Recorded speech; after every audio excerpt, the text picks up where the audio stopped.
মাশাআল্লাহ, এই প্রথম বাবা-মেয়ের দেখা। আমার মনে হয় প্রতিটি ছেলেই বিয়ের পর স্বপ্ন দেখে এমন একটা রাজকন্যা তাদেরও হোক। আর ভাইয়া বিয়ে করেছেন ২০২২ সালে আমার বান্ধবী ফাহমিদাকে। আর বাংলাদেশে ৩ বছর পর এসে দেখেন তার ঘরে একটা ফুটফুটে রাজকন্যা হয়েছে। এই ছোট্ট রাজকন্যা তার বাবাকে রিসিভ করতে এয়ারপোর্টে গিয়েছেন। সাথে তার কিউট একটা রূপবতী গুণবতী বউ গিয়েছেন। সবাই ওদের জন্য দোয়া করবেন, মাশাআল্লাহ বলবেন, যেন তারা সবসময় সুখে শান্তিতে সংসার করতে পারে। আমার দেখা বেস্ট একটা কাপল। এই হলো রাজকন্যা। আমি প্রথম তাদেরকে নিকুঞ্জে যাই রিসিভ করতে। এই রাজকন্যার সাথে আমারও এই প্রথম দেখা। আর আমার এই লক্ষ্মী কিউট বান্ধবীটাকেও আমি ৩ বছর পর দেখেছি। তাদের বিয়ের সময় আমি গিয়েছিলাম, তারপর আর আমাদের দেখা হয়নি। আর দেখার পর তো আমরা একদম পাগল হয়ে গিয়েছি। দেখছস তোর মাইয়া হাসে না বলে পাপ্পা আসবে। এটা কে? এটা আরিফ ভাইয়ার মেয়ে। হ্যাঁ, পামিটার কিছু না, এটা আরিফ ভাইয়ার মেয়ে, এটা আরিফ ভাইয়ার লক্ষ্মী মেয়ে। হ্যাঁ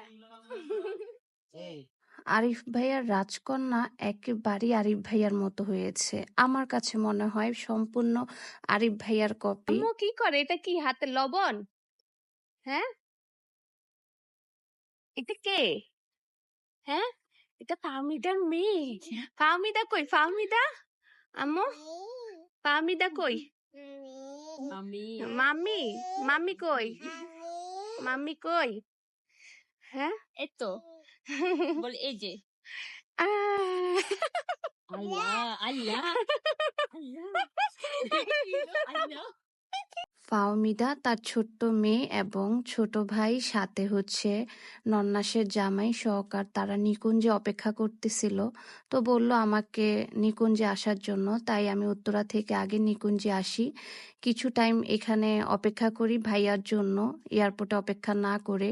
তো আমরা একসাথে নাস্তা করলাম, তারপর হাঁটাহাঁটি করতেছি। এই যে দেখেন কি সুন্দর করে সে আমার সাথে হাঁটতেছে, আমার হাত ধরে। ফাহমিদার মেয়েকে দেখার পর আমার যে কি হয়েছিল আমি জানি না। দেখেন ও কি কিউট করে হাঁটতেছে আমার সাথে, হাসতেছে। মাশাল্লাহ, কি সুন্দর একটা কিউট একটা ডল, তাই না? ওকে পুতুলের মতো লাগে। বাস্তবে দেখলে যারাই দেখবেন মানে সত্যি অবাক হয়ে যাবেন। আর দেখেন সে কি ঢং করতেছে আমার সাথে। এই তো হাঁটতে হাঁটতে আমরা ভেবেছিলাম ফুল কিনতে যাব, এর মধ্যে কল চলে আসে। আরিফ ভাইয়া কল দেয় যে সে বের হয়ে গিয়েছে। আমরা কোথায় সবাই? তো তাড়াতাড়ি আমরা নিকুঞ্জ, এই যে দেখেন লা মেরিডিয়ান পার হচ্ছি, এখন যাব ভাইয়ার কাছে। এই যে তার মেয়ে দেখেন একা একা বসে আছে সিটে, সে ভয় পায় না। এমন একটা মেয়ে থাকলে এই জীবনে আর কিছু লাগে বলেন? মাশাল্লাহ, ও তো দেখেন একদম মনে হয় যে একটা ডল বসে আছে। আর রিয়েল লাইক মানে হয় না যে ডল তো আর লড়ে না এরকম, বা ও যে লড়তেছে, ওর চোখগুলা মুখগুলা লড়তেছে, তাকাচ্ছে।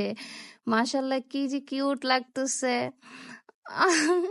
কি বলবো, ও যখন চলে যাচ্ছিল আমার কাছ থেকে, আমার ভিতরে যে কেমন অবস্থা হইতেছিল আমি বলেও প্রকাশ করতে পারবো না। যাই হোক, পরে ওকে বললাম সামনে নিয়ে আসতে। দেন দেখেন মামি একসাথে বসে আছে। আর বান্ধবীর তো ভিতরে ভিতরে অবস্থা খারাপ, কেননা সে ফুল কিনতে পারে নাই, সে টেনশনে আছে কখন ফুল কিনবে। আর আমরা তো একটু পরপর ভিডিও মেক করতেছি, কেননা আবার কবে দেখা হবে সেটার কোনো ঠিক ঠিকানা নেই।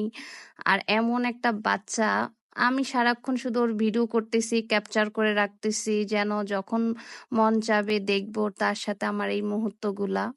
এই তো আমরা চলে এসেছি এয়ারপোর্টে। লাইক ২ মিনিটও লাগে নাই, মনে হয় যে নিকুঞ্জ থেকে অনেক তাড়াতাড়ি আমরা চলে এসেছি। আর ভাইয়া তো বাহিরে অপেক্ষা করতেছে।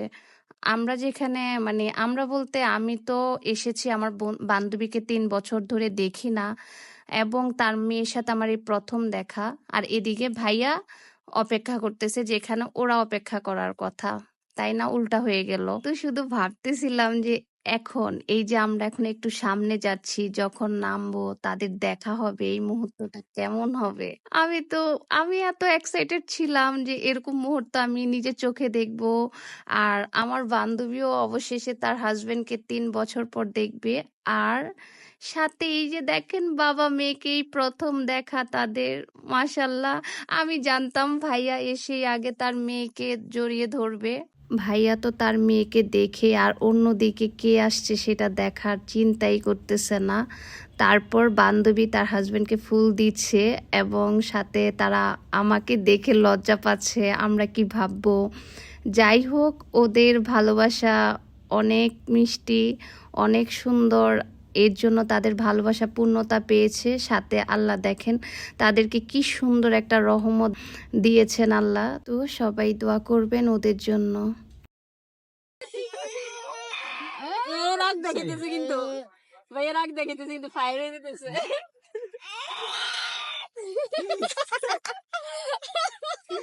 এই তো সবাই মিলে এখন বাসায় চলে যাচ্ছে আর আমিও এখন তাদের থেকে বিদায় নিব। তো সবাই ভালো থাকবেন, আল্লাহ হাফেজ।